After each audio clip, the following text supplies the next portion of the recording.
Alright, so we're just doing a test fill on a pond that we've been working on.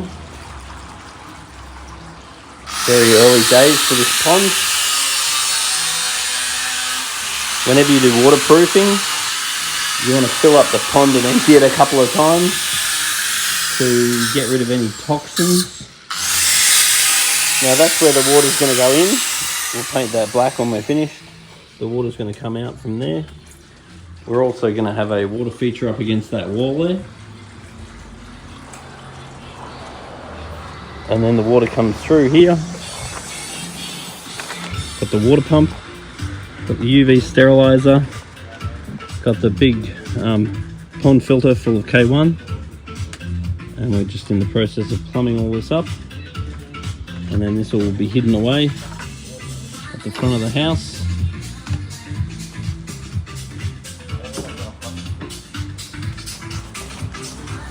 It'll be awesome once it's all finished.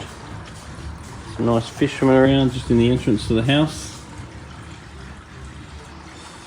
Very early days at the moment.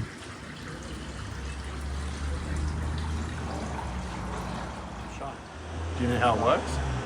Just say how it works. I don't know how it works. Pretend you do. Alright. So water comes out of the first pipe here. Ready? Feeds the pump. This valve has to be open for the water to go into the pump. Pump pumps water up, it charges this manifold. Okay, so this gate will have 3/4 open. So that lets most of the water back into the pond. The rest of the water we're pushing back this way. This one will be partly closed, restricting how much water can go through the filter.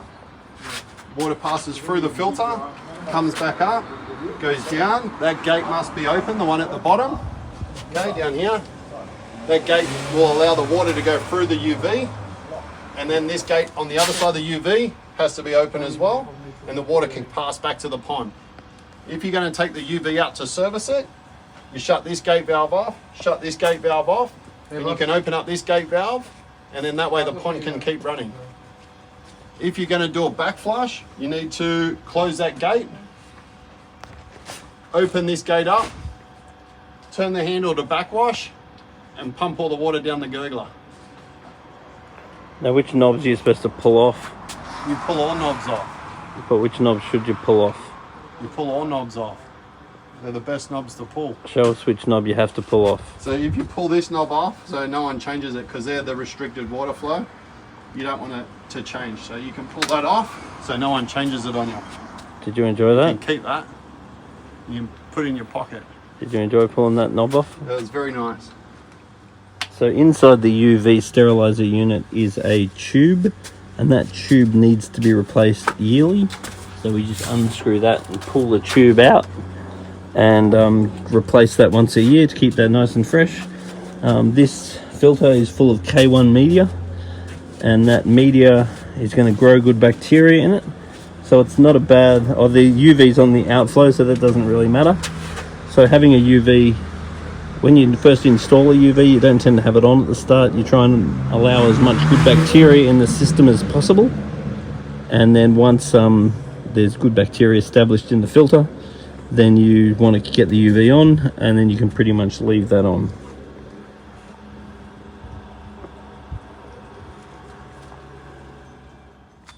So the water's jetting out through there, and we're very happy with the flow, because the flow is basically banking up at the end there, and it's coming around here with quite a bit of velocity. So we're actually getting very good flow in this pond. Got an overflow drain there, but judging by the leaves cruising around, we're very happy with the flow in this pond. So eventually this will all be finished. We're still filling the pond up now. Let it run for a couple of days until it lets into the lights. Yeah. Then you can just pump it down the waste. Yeah. So the UV is off now, right? UV I'll leave off until it's ready to run properly. Yeah, if it's ready to run, I just put the power.